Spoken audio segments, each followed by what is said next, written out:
Shanghai cooperation organisation सरबराही conference में India और China के सरबराहों के दरमियान जो बातचीत हुई उससे यही जाहिर होता है कि दोनों कंट्रीज़ में ताल्लुकात में बेहतरी की कोशिशों को उजागर किया गया है और मुख्तलिफ डिपार्टमेंट्स और शोबों में तिजारत के लिहाज से ताल्लुकात को दोबारा पटरी पर लाया जाएगा, परवाज़ों को बहाल किया जाएगा, तिजारती रुकावटों में नरमी की जाएगी। वज़ीर-ए-आज़म नरेंद्र मोदी का शंघाई कोऑपरेशन ऑर्गेनाइजेशन में शिरकत और चीन का दौरा इस लिहाज से भी अहम था कि मगरबी दबाव के खिलाफ एक यूनाइटेड महाज बना, क्योंकि यूएसए की तरफ से इंडिया पर रूसी तेल खरीदने की वजह से जो टैरिफ और महसूलात आयद किए गए थे वो एक दबाव बना हुआ था। लेकिन एक बुनियादी मसला सरहदों का मसला जूं का तूं रहा, जो माजी में पुरतशद्दुद तसादुम का बाइस बना रहा है।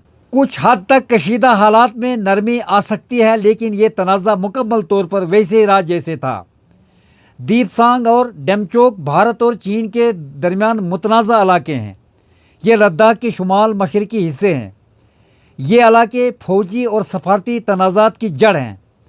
2024 के मुआहदे में गश्ती फ़ौज को तो कम किया गया था, लेकिन ये तनाज़ा मुकम्मल तौर पर हल नहीं हुआ। डेमचोक तारीखी तौर पर भारतीय इंतज़ामिया के कंट्रोल में था, जबकि चीन ये कहता है कि यह इलाके इसके हदूद में है। गोया तनाज़ा बरकरार है। शंघाई कोऑपरेशन ऑर्गेनाइजेशन सरबराही कॉन्फ्रेंस में इंडिया और चाइना के सरबराहों के दरमियान जो बातचीत हुई उससे यही जाहिर होता है कि दोनों कंट्रीज़ में ताल्लुकात में बेहतरी की कोशिशों को उजागर किया गया है और मुख्तलिफ डिपार्टमेंट्स और शोबों में तिजारत के लिहाज से ताल्लुकात को दोबारा पटरी पर लाया जाएगा, परवाज़ों को बहाल किया जाएगा, तिजारती रुकावटों में नरमी की जाएगी।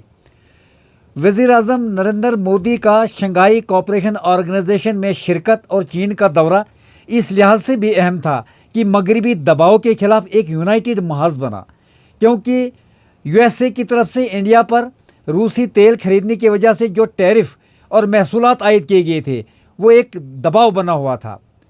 लेकिन एक बुनियादी मसला सरहदों का मसला जूं का तूं रहा, जो माजी में पुरतशद्दुद तसादुम का बाइस बना रहा है।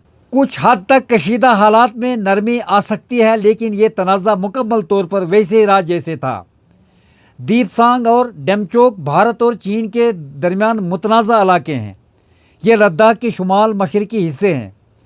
ये इलाके फ़ौजी और सफारती तनाज़ात की जड़ हैं। 2024 के मुआहदे में गश्ती फ़ौज को तो कम किया गया था, लेकिन ये तनाज़ा मुकम्मल तौर पर हल नहीं हुआ। डेमचोक तारीखी